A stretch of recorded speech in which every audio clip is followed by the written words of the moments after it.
स्थापकाय च धर्मस्य सर्वधर्मस्वरूपिणे अवतार वरिष्ठाय रामकृष्णाय ते नमः। শ্রী শ্রী রামকৃষ্ণ লীলা প্রসঙ্গ প্রথম ভাগ, পূর্বকথা ও বাল্যজীবন, সাধক ভাব ও গুরুভাব পূর্বার্ধ। পূজনীয় স্বামী শারদানন্দজি মহারাজের রচনা। পৃষ্ঠা সংখ্যা 85। ঠাকুরের সম্বন্ধে হলধারীর ধারণার পুনঃ পরিবর্তনের কথা। হলধারীর সহিত ঠাকুরের আচরণে বেশ একটা মধুর রহস্যের ভাব ছিল। পূর্বে বলিয়াছি, হলধারী ঠাকুরের ক্ষুল্লতাত পুত্র ও বয়োজ্যেষ্ঠ ছিলেন। আন্দাজ 1265 সালে দক্ষিণেশ্বরে আগমন করিয়া তিনি রাধা গোবিন্দজির পূজাকার্যে ব্রতী হন এবং 1272 সালের কিছুকাল পর্যন্ত ওই কার্য সম্পন্ন করেন। অতএব ঠাকুরের সাধনকালের দ্বিতীয় 4 বৎসর এবং তাহার পরেও 2 বৎসরের অধিককাল দক্ষিণেশ্বরে অবস্থান করিয়া তিনি ঠাকুরকে দেখিবার সুযোগ পাইয়াছিলেন। তত্রাচ তিনি ঠাকুরের সম্বন্ধে একটা স্থির ধারণা করিয়া উঠিতে পারেন নাই। তিনি স্বয়ং বিশেষ নিষ্ঠাচার সম্পন্ন ছিলেন, সুতরাং ভাবাবেশে ঠাকুরের পরিধানী কাপড়, পৈতা প্রভৃতি ফেলিয়া দেওয়াটা তাহার ভালো লাগিত না। ভাবতেন কনিষ্ঠ যথেচ্ছাচারী অথবা পাগল হইয়াছেন। হৃদয় বলিত, তিনি কখনো কখনো আমাকে বলিতেন, হৃদু, উনি কাপড় ফেলিয়া দেন, পৈতা ফেলিয়া দেন, এটা বড় দোষের কথা। কত জন্মের পুণ্যে ব্রাহ্মণের ঘরে জন্ম হয়, উনি কিনা সেই ব্রাহ্মণত্বকে সামান্য জ্ঞান করিয়া ব্রাহ্মণ অভিমান ত্যাগ করিতে চান? এমন কি উচ্চাবস্থা হইয়াছে যাহাতে উনি ঐরূপ করিতে পারেন? হৃদু, উনি তোমারই কথা একটু শোনেন। তোমার উচিত যাহাতে উনি ঐরূপ না করিতে পারেন তদ্বিষয়ে লক্ষ্য রাখা। এমনকি বাঁধিয়া রাখিয়াও উহাকে যদি তুমি ঐরূপ কার্য হইতে নিরস্ত করিতে পারো, তাহাও করা উচিত।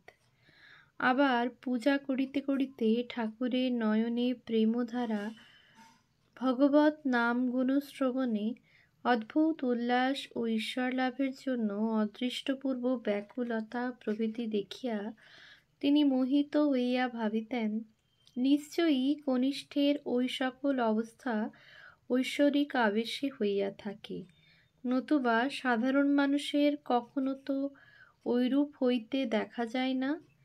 ভাবিয়া হলধারী আবার কখনো কখনো হৃদয়কে বলিতেন, হৃদয়, তুমি নিশ্চয়ই উহার ভিতরে কোনরূপ আশ্চর্য দর্শন পাইয়াছ, নতুবা এত করিয়া উহার কখনো সেবা করিতে না। নস্য লইয়া শাস্ত্র বিচার করিতে বসিয়াই হলধারীর উচ্চ ধারণার লোপ।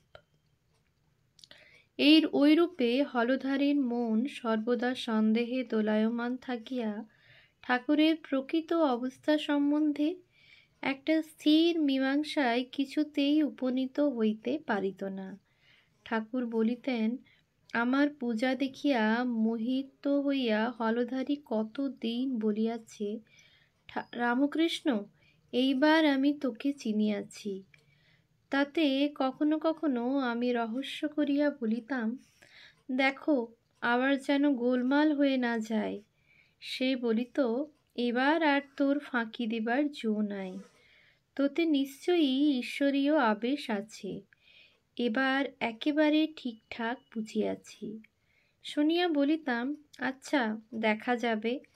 অনন্তর মন্দিরের দেব সেবা সম্পূর্ণ করিয়া একটি নস্য লইয়া হলধারী যখন শ্রীমদ্ ভাগবত, গীতা বা অধ্যাত্ম রামায়ণাদি শাস্ত্র বিচার করিতে বসিত, তখন অভিমানে ফুলিয়া উঠিয়া একেবারে অন্য লোক হইয়া যাইত। আমি তখন সেখানে উপস্থিত হইয়া বলিতাম, তুমি শাস্ত্রে যা যা পড়ছ সেসব অবস্থা আমার উপলব্ধি হয়েছে, আমি ওসব কথা বুঝতে পারি। শুনিয়াই সে বলিয়া উঠিত, হ্যাঁ, তুই গণ্ডমূর্খ, তুই আবার এসব কথা বুঝবি? আমি বলিতাম, নিজের শরীর দেখাইয়া সত্য বলছি, এর ভিতরে যে আছে সে সকল কথা বুঝিয়ে দেয়। এই যে তুমি কিছুক্ষণ পূর্বে বললে ইহার ভিতর ঈশ্বরীয় আবেশ আছে, সেই সকল কথা বুঝিয়ে দেয়।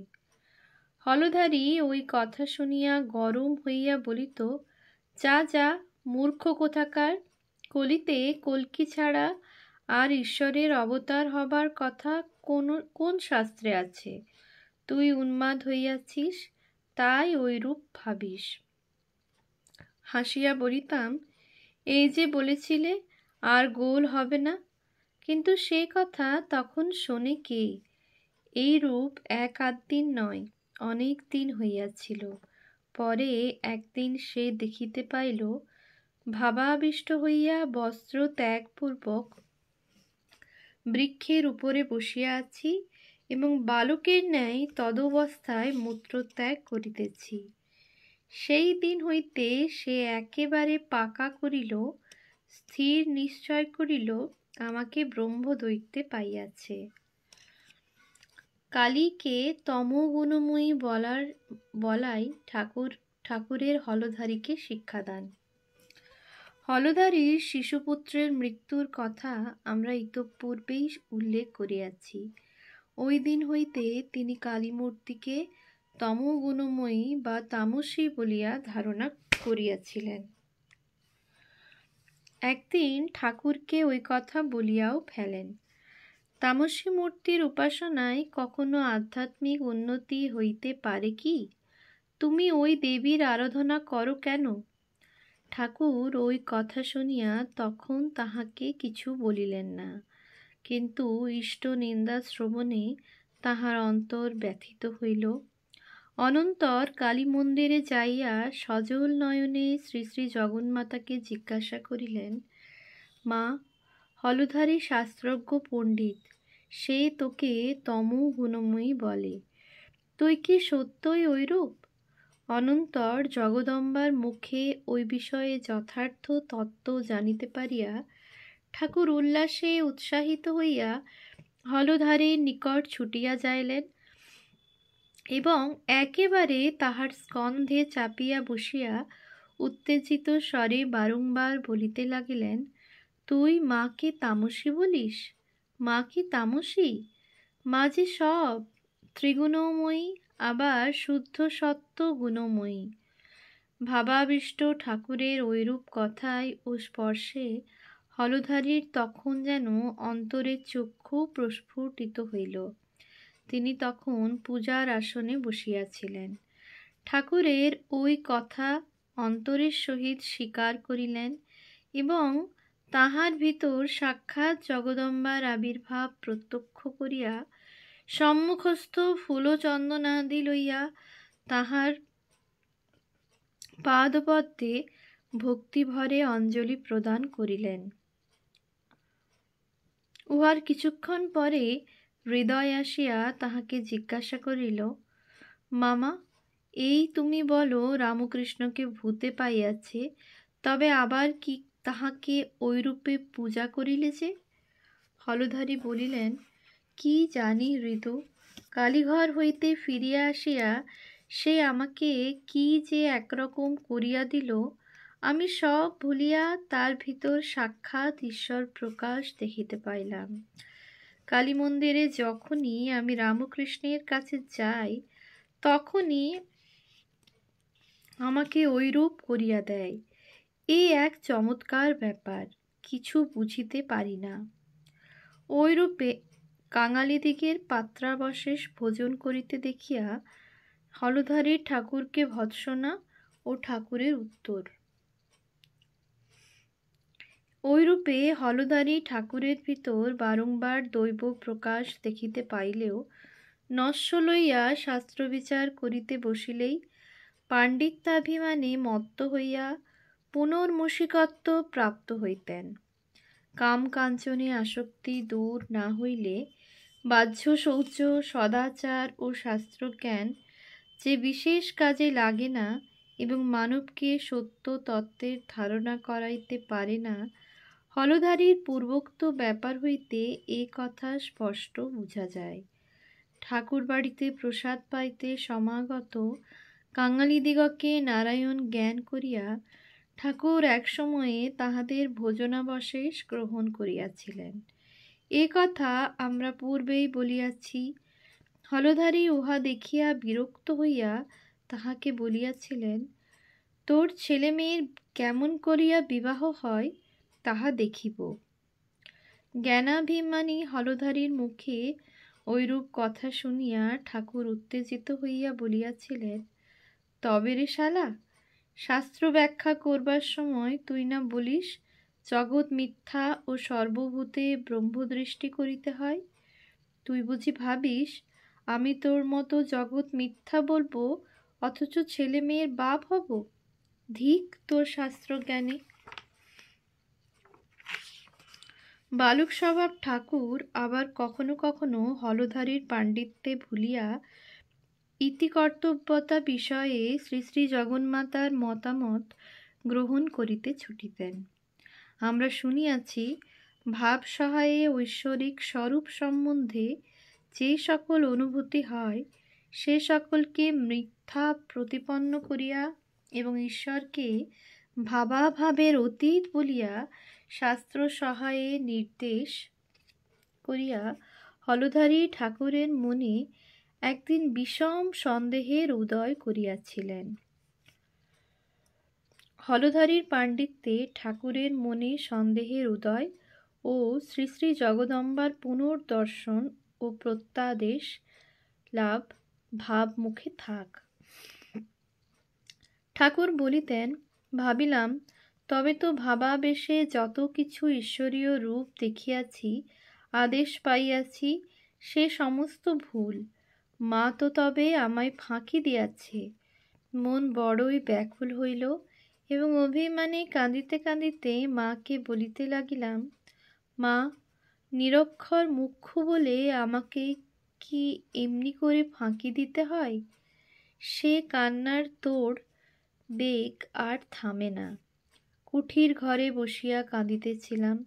কিছুক্ষণ পরে দেখি কি, সহসা মেঝে হইতে কুয়াশার মতো ধোঁয়া উঠিয়া সামনের কতকটা স্থান পূর্ণ হইয়া গেল।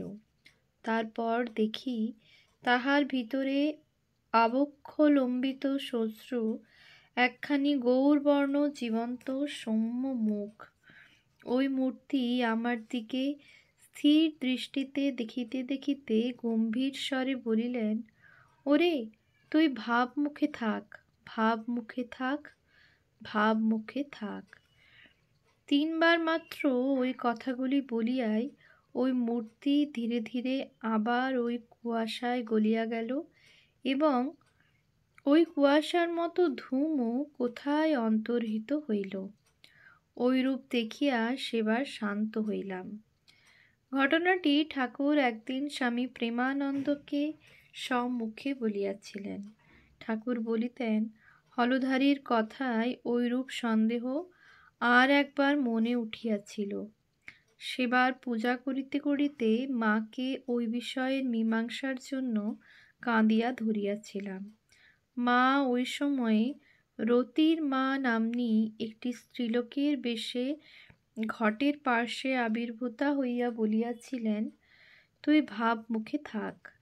আবার পরিব্রাজক আচার্য তোতাপুরী গোস্বামী বেদান্ত জ্ঞান উপদেশ করিয়া দক্ষিণেশ্বর হইতে চলিয়া যাইবার পর ঠাকুর যখন 6 মাস কাল ধরিয়া নিরন্তর নির্বিকল্প ভূমিতে বাস করিয়াছিলেন, তখনও ওই কালের অন্তে শ্রী শ্রী জগদম্বার অশরীরী বাণী প্রাণী প্রাণী শুনিতে পাইয়াছিলেন, তুই ভাবমুখে থাক।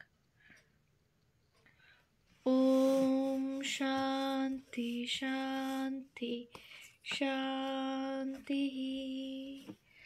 হরি ওম তৎসৎ। শ্রীরামকৃষ্ণার্পণমস্তু।